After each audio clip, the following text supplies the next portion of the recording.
आज स्टूडेंट्स हम आपके लिए बहुत ही इम्पोर्टेंट प्रॉब्लम लेके आए हैं। ये एक समय में बहुत ही पॉपुलर प्रॉब्लम रही है। सीबीएसई बोर्ड के बच्चे हैं वो भी इस प्रॉब्लम को समझें और यूपी बोर्ड के बच्चे हैं वो भी इस प्रॉब्लम को समझें। हमने हिंदी और इंग्लिश दोनों में प्रॉब्लम को लिख दिया है। सॉल्यूशन में कोई ख़ास दिक्कत नहीं होती है, तो इसका हमने नाम रख दिया है आंधी वाला प्रश्न।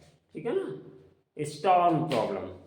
क्या नाम इसका हमने रखा? आंधी वाला प्रश्न। एक समय में ये बच्चे खूब देखते हैं कि एक आंधी वाला क्वेश्चन था, उसमें पेड़ टूट गया था, वृक्ष टूट गया था।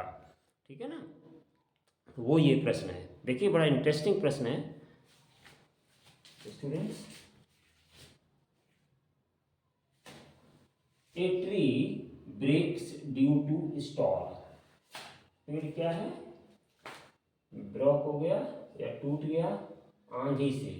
ठीक है ना, and the broken part bend so that, और ब्रोकन पार्ट बेंड हो गया। ये मैंने फिगर आपका बना दिया। ये पार्ट जो है यहाँ से ब्रोकन हुआ, बी पॉइंट से ब्रोकन हुआ और ब्रोकन होकर के ये सीधा ये नीचे गिरा करके। ठीक है ना, so that the top of the tree touches the ground. ये टॉप इस ट्री का था, ये टॉप ट्री का जो था वो कहाँ आ गया? गिर करके टूट करके ये जमीन पे टच हो गया करके। और कितना हो गया? Making an angle 45 degree. Making an angle 45 degree. 45 degree का एंगल बना रहा है ग्राउंड से, जमीन से। ठीक है ना स्टूडेंट्स, तो विजिट। ठीक है, the distance between the foot of the tree and the point where the top touches the ground is 6 metre. यानी कि इस जमीन से जहाँ पर पेड़ का ऊपरी हिस्सा टच कर रहा है और जहाँ पर ये इसका फुट है पेड़ का, यहाँ से यहाँ तक की ये कुल डिस्टेंस 6 मीटर है। ठीक है ना students, find the height of the tree. तो वो ये पूछ रहे हैं स्टूडेंट्स कि इस ट्री की हाइट बताइए कितनी हाइट। तो हम इस ट्री की हाइट को अगर जरा ध्यान से देखें फिगर में स्टूडेंट्स, तो कितनी हो जाएगी? देखो जरा इस पूरे पेड़ को देखें तो जरा इसमें हमने पॉइंट डाल रखे हैं ए बी सी। ठीक है ना, तो इसकी हाइट क्या हो जाएगी? हाइट ऑफ ट्री कितनी हो जाएगी स्टूडेंट्स? हाइट, इसकी जो हम हाइट निकालेंगे स्टूडेंट्स, कह रहे हैं find the height of the tree. तो हाइट ऑफ ट्री कितनी हो जाएगी स्टूडेंट्स? जरा हम फिगर को देखें, इक्वल्स टू हो जाएगी। ध्यान से देखो, यहां से यहां तक पूरी कितनी है? ए सी। और इस ए सी को हम चेंज करेंगे तो ए सी किसके इक्वल है? A B plus B C. A B plus B C. Students ध्यान से देखो, ये height of the tree A C है। इस ए सी को हमने दो भागों में डिवाइड किया, एक ए बी और एक बी सी। ठीक है ना, ए बी की जो डिस्टेंस है वो हमने बाई कंसीडर करी है, तो स्टूडेंट्स ये बाई आ जाएगा। और प्लस बी सी की जो डिस्टेंस है वो हमने एक्स कंसीडर करी है, तो बाई प्लस एक्स आ जाएगा। तो इसको हम स्टूडेंट्स नंबर 1 डाले देते हैं, जिसका हम यूज करेंगे बाद में। एक्स और वाई की वैल्यूज स्टूडेंट्स यहाँ पे हमें फाइंड आउट करनी होंगी। फाइंड आउट करने के बाद फिर हम यहाँ पे आके इनकी वैल्यूज को सब्स्टिट्यूट कर देंगे। सब्स्टिट्यूट करने पर हमें इसकी required height of the tree मिल जाएगी। ठीक है स्टूडेंट्स, चलिए तो देखिए यहाँ पर क्या है कि हम इस फिगर को अगर गौर से देखें, इस फिगर को हम अगर गौर से देखें तो देखिए इसमें ये 45 डिग्री का एंगल बन रहा है। सपोज दिस एंगल भी थीटा इक्वल टू 45 डिग्री। ठीक है ना स्टूडेंट्स, और ये एक राइट ट्रायंगल बन रहा है। ध्यान से देखो, ये 90 डिग्री का एंगल है, तो ये क्या बन गया? ये राइट ट्रायंगल बन गया। ठीक है ना, हम इस राइट ट्रायंगल में ट्रिग्नोमेट्रीज का यूज करके इस प्रॉब्लम को सॉल्व करेंगे। ठीक है ना, तो सबसे पहले हम क्या करेंगे, ये जो बाई डिस्टेंस हमने कंसीडर करी है, तो ये जो बाई डिस्टेंस है वो वही डिस्टेंस है जो ये वाली डिस्टेंस है डीबी। तो हमने यहाँ पर बाई कंसीडर किया, तो हमने यहाँ पर भी इसको क्या मान लिया? बाई। क्योंकि जितना ये ब्रोकन पार्ट है इसको हमने बाई कंसीडर किया, वही ब्रोकन पार्ट ये झुक करके कहाँ? जमीन से टच होकर के ये आ गया। इसका मतलब क्या है कि this length equals to this length. ये इक्वल हो जाएंगे, इसीलिए हमने इसको स्टूडेंट्स बाई कंसीडर किया है। तो ये भी आपकी डिस्टेंस कितना होगा स्टूडेंट्स, बाई ही हो जाएगा। Okay right. चलिए तो अब हम इसको इस राइट ट्रायंगल में लेकर के फॉर्मूला अप्लाई करेंगे। तो देखिए स्टूडेंट्स, आपने पढ़ा होगा फॉर्मूले में एक टेन का फॉर्मूला पढ़ा होगा, टेन थीटा ट्रिग्नोमेट्री में क्या होता है, परपेंडिकुलर अपॉन बेस, ठीक है ना। तो हम इसी फॉर्मूले का यहां पे यूज करेंगे इन राइट ट्रायंगल।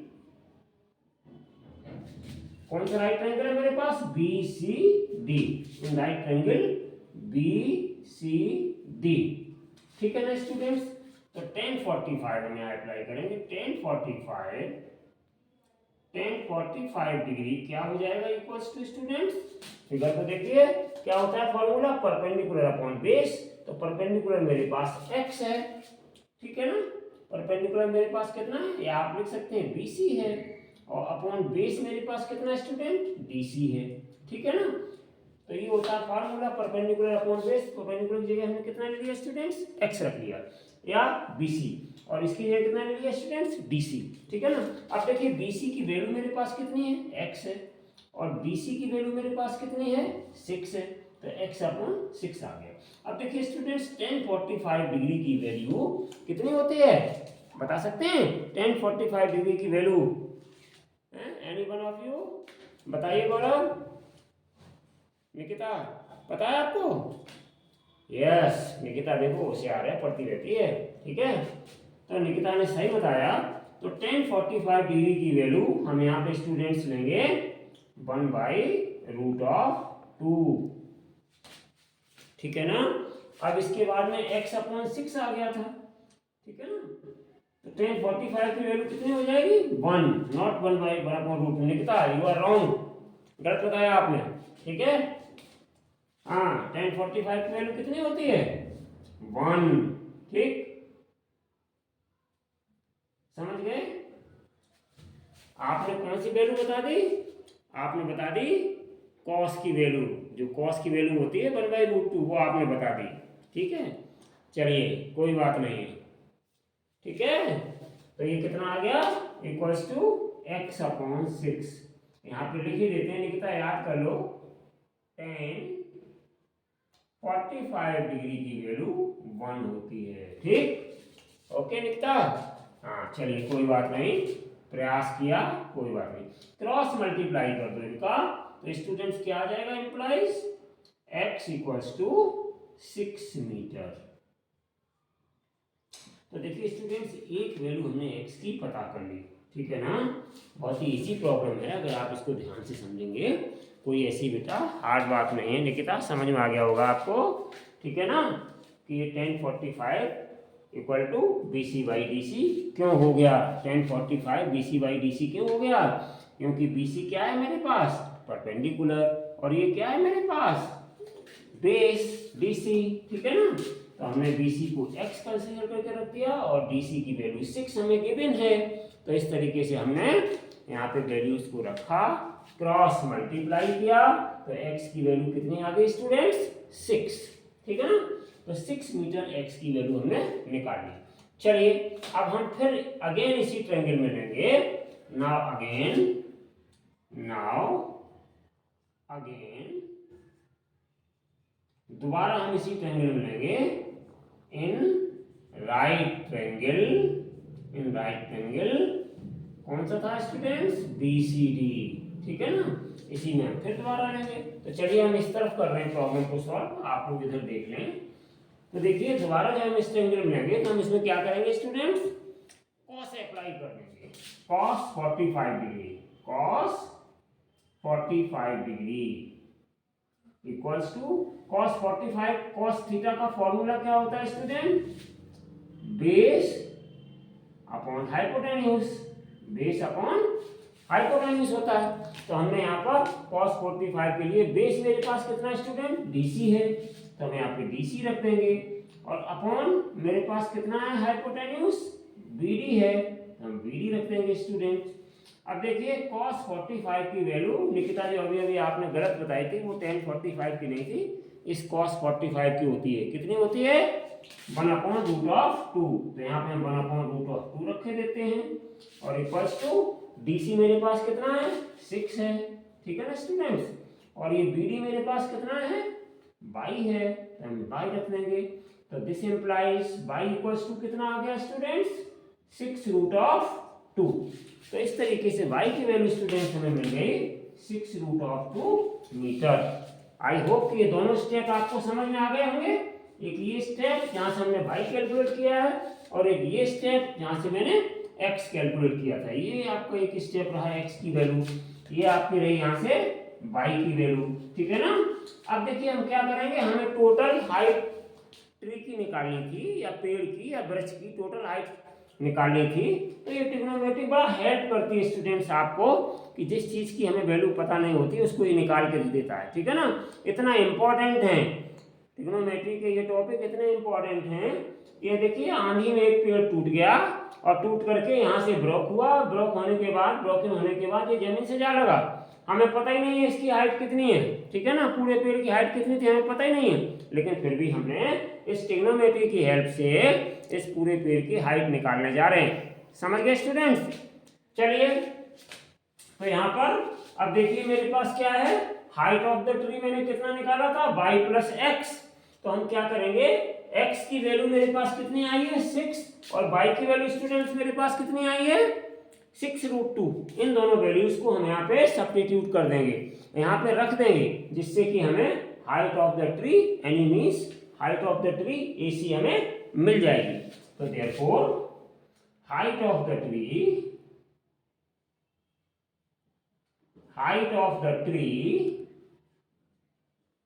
कितना हो जाएगा AC, इसको हमने नाम दिया स्टूडेंट्स। तो y + x किससे y1, ये हमने 1 से निकाल के रख लिया था, ठीक है स्टूडेंट्स। रख दीजिए यहाँ वैल्यू। तो यहाँ पे हमारी y की वैल्यू कितनी आई थी 6√2, हमने यहाँ रख दिया 6/√2, ठीक है स्टूडेंट्स। और x की वैल्यू मेरे पास कितनी आई थी 6 मीटर। तो देखिए स्टूडेंट्स इसमें 6 कॉमन है दोनों में, तो 6 को हमने कॉमन निकाल लिया। अंदर आपका कितना बचा √2 + 1। स्टूडेंट्स आपको पता होगा कि √2 की वैल्यू कितनी होती है 1.41, ठीक है ना। हम यहाँ पे अप्लाई कर देंगे। तो 6 × 1.41 और +1, ठीक है ना स्टूडेंट। तो कितना आ गया, ये कितना आ गया 6 × 2.41, ठीक है गौरव। मल्टीप्लाई करके बताओ जरा क्या आंसर आएगा इसका। हाँ गौरव आप बताइए, मल्टीप्लाई करके सही मल्टीप्लाई करना, क्लास 10th में आ गए हो, ठीक है। बताइए प्रासु आप बताइए कितना आएगा इसका मल्टीप्लाई करके हाइट ऑफ द ट्री। हाँ प्रासु बताइए। यस गौरव ने बता दिया, प्रासु ट्राई करते रहे। कितना आ गया, हाँ बताओ कितना आया 14 पॉइंट कितना आ गया, हाँ ठीक 14.46। तो ये कितना आ गया 14.46 मीटर। तो ये आपका रहा हाइट ऑफ द ट्री।